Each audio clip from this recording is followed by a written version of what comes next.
Hi everyone, in this video, part 2 of our series, I will be diving into IGCSE Chemistry questions from chapter 11 to 22, focusing on common mistakes where students often lose marks, not due to the lack of knowledge, but because they misread or misinterpret the questions. With the exam just around the corner, I will walk you through these pitfall chapters by chapters, helping you understand what examiners are really asking for and how to avoid typical traps. Let's get started. Okay, so let's take a look at some questions from chapter 11, Acid and Bases. I will go through a few examples and talk about how to tackle them correctly. Let's see first question. Which statement about acid is correct? Most of the students think that acids are the compounds that can react with base and they can neutralize the base. But the actual answer for acid or the actual definition for the acid is that they are proton donors. Okay, so even if the acid is a weak acid or it is a strong acid, they are still a proton donor. Okay, so the correct definition for acid is that it is a proton donor. So if you see these options, option C is the right option because a weak acid is a proton donor. Even if it is a weak, it is still a proton donor. Okay, so option C is correct over here. Let's see another question. Which statement about acid is correct? A weak acid partially dissociate in aqueous solutions. Okay, so what is the difference between a weak acid and a strong acid? Acids, the word acid means that they are proton donors. So that's the obvious thing.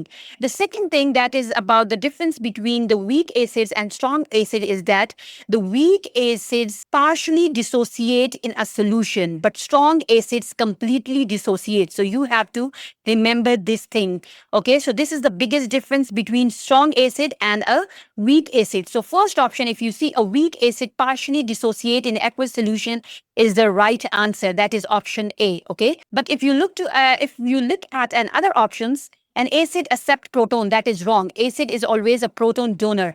Ethanoic acid act as a strong acid, again wrong. Ethanoic acid is a carboxylic acid, and carboxylic acids, all carboxylic acids are actually weak acids.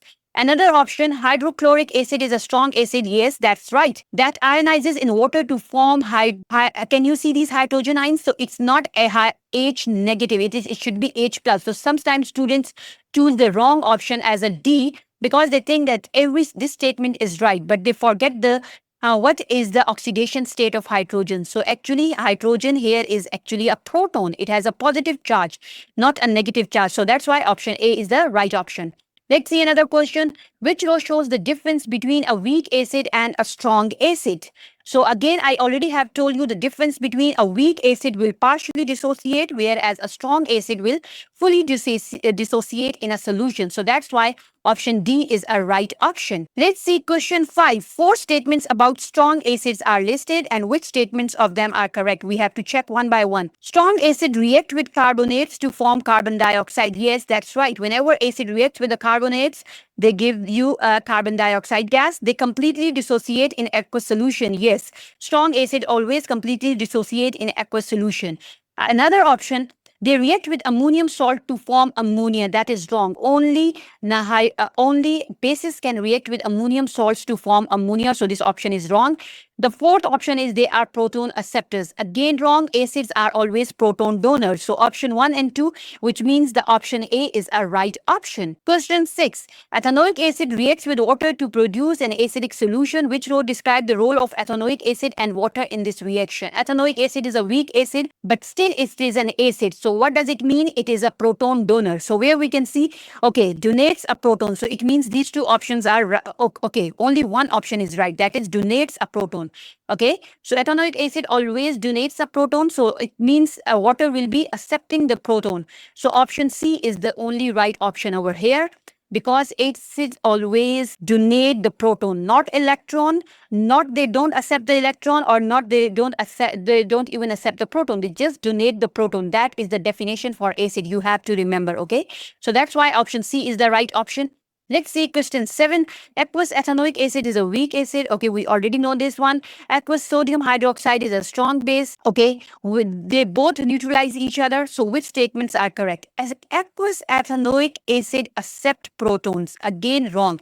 It is an acid, so it will donate the protons, right? So that option is wrong. The aqueous ethanoic acid used is fully again wrong, because ethanoic acid is a weak acid, so it cannot be fully dissociated into ions. It will be partially dissociated. So these two options are already wrong. Now let's see the third and fourth option. The aqueous sodium hydroxide used is fully dissociated into ions. Yes, because sodium hydroxide is a strong base, so it will be fully dissociated into ions. Which ions? Hydroxide ions. The reaction produce salt and water. Of course, yes, because whenever acid and base reacts, we get a neutralization reaction. What does it mean? We will get the salt and water as a product. So the third and fourth statements are right, which means option D is correct. Question 8. Which gas is produced when ammonium chloride is warmed with aqueous sodium hydroxide? So whenever ammonium salts reacts with the base, you will always get ammonia. That is simple. It is already given in this one. This compound has ammonia in it, so ammonia gas will be the right answer. So you can easily choose ammonia as a right answer. That is option A. Question 9. Which element form an acidic oxide? So to remember this one, acidic oxide, this is a simple question. Acidic oxides are always made by non-metals. The acidic oxide, so you have to choose the one which is a non-metal. If you look at there, calcium is a metal, lithium is a metal, magnesium is a metal. Only sulfur is a non-metal. So it means option D is right. Sulfur is going to make acidic oxides. Okay, so option D is correct. Let's see question 10. Sulfur dioxide is bubbled through water containing litmus. So now again we have acidic oxide, right? So which row describe and explain what happens to the litmus? So acidic, whenever if it is bubbling through this solution, it means the solution is now acidic. So acidic, what will happen always? The acidic solution turns the litmus paper red. Always they turn it to red. You have to remember the color. So what will be the observation? The litmus, for the litmus paper, it will turn red. So option C or D can be right. Why C or D can be right? Let's see the explanation. Sulfur dioxide is an acidic oxide. Sulfur dioxide is a basic oxide. Of course, sulfur is made from a non-metal. This oxide is a non-metal oxide. So it's an acidic oxide. Only acidic oxides can change the color to red. Okay, so that's why option C is the correct option. Question 11. Zinc oxide is an amphoteric oxide. Okay, so now this is a new word. Most of the students usually get confused.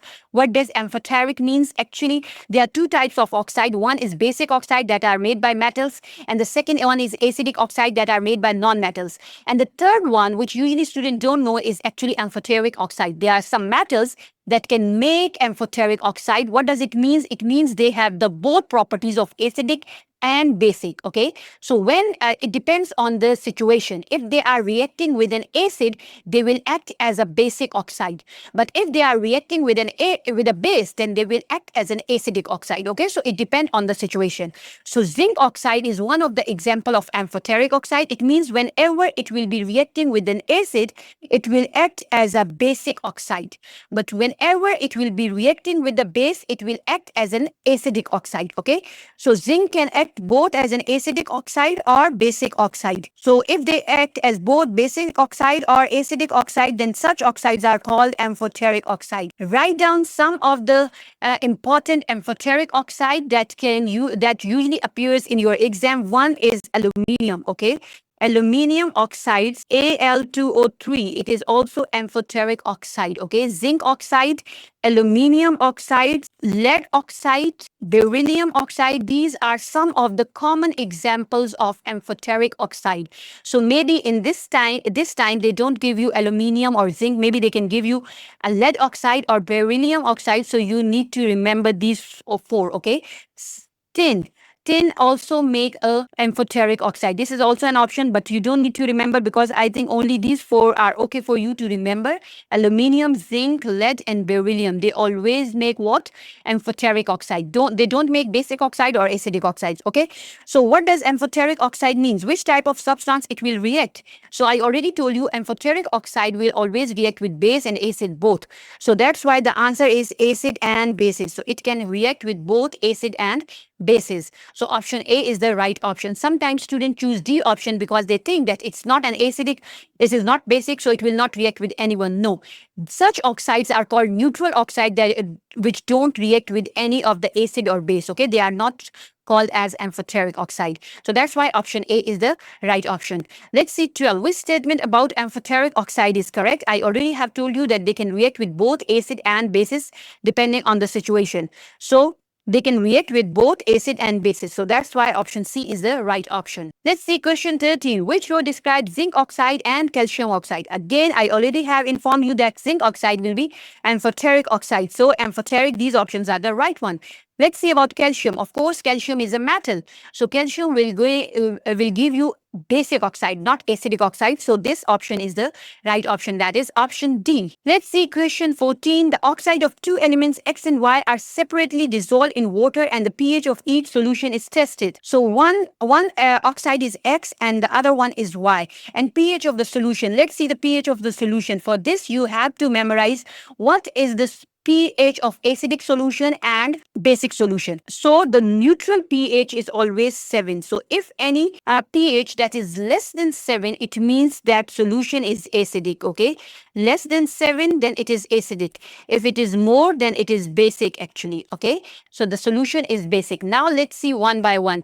So X is a pH of 1. What does it mean? It means it is acidic. Okay, the oxide is now an acidic oxide. So this oxide is acidic oxide, whereas 13, it is more than 7. So this oxide is a basic oxide. Right now we are clear.